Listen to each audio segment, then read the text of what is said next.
Crafting handmade, bespoke shoes from the finest linen, silk, and Swarovski crystals, Mona Mathews is setting a new standard in Nigeria's fashion industry. Mona Mathews has become one of Nigeria's most respected brands. Meet Abimbola Azeh as she shares her incredible journey.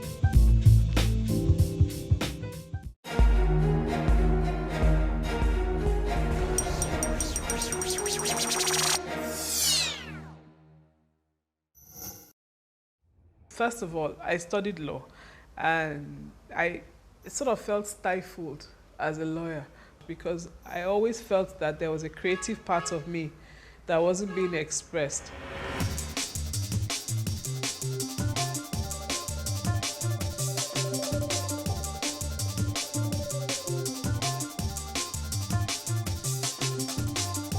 What this job does for me is that it gives me the opportunity to express my creativity, and I really enjoy what I do.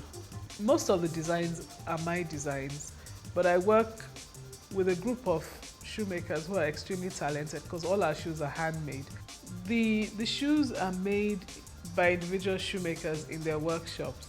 When the shoes are finished, they bring them back into the boutique, and here we add, like the final finishing touches.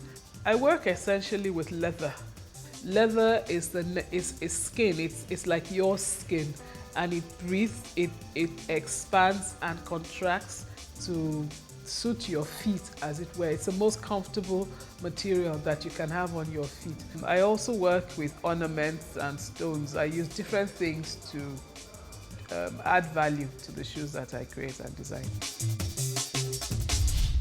One of the things that makes my work really enjoyable is the fact that you can come up with a concept in your mind, work with people and bring it, and bring it to pass. You bring it, it comes out of you.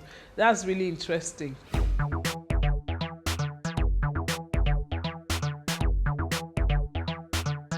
The African fashion scene is sort of different from the international fashion scene. So what I do to keep up and to even sometimes be ahead is I go online, I read fashion magazines, I try and see what the fashion forecast is for the year or for the season, and then I look at what clothes we're wearing in Africa, and I put the ideas together and come up with concepts that I think would be relevant to the season that we're about to go into.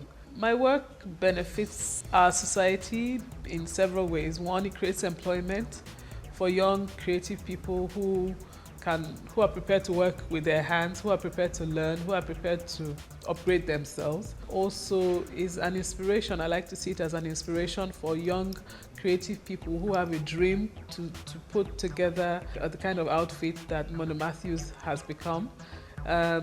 When I started, I didn't have any money, I didn't have any capital. I just started with one shoemaker and one customer. I took the order, I took the deposit, and we got the leather and we put the shoes together. Take steps to make your dreams a reality. Having a huge attainable dream is great, but nothing will happen unless you move.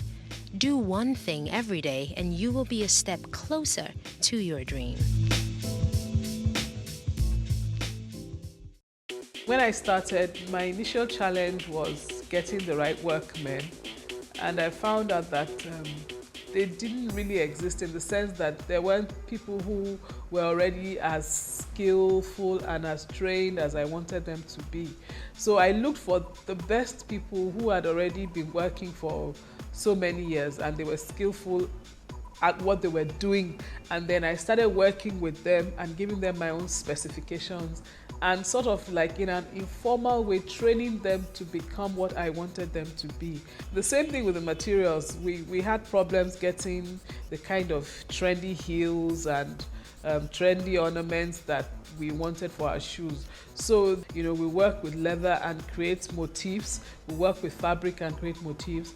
We learned how to work with crystals. I just found that made my shoes more unique, more different, and more interesting. The other challenges that we faced was getting people to accept that made in Nigeria products were good, but I found out that what Nigerians want is quality.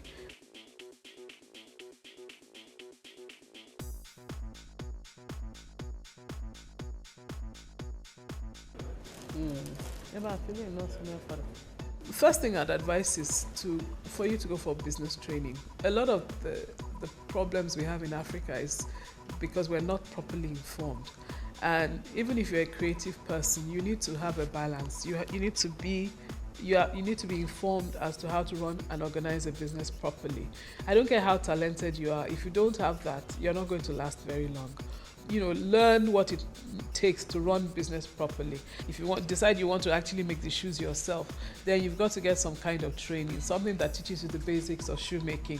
And the best form of doing that in Africa is to apprentice with, a skilled, or someone I call a master shoemaker, who will train you in the basics of how to make shoes. After that, it's practice, practice, practice.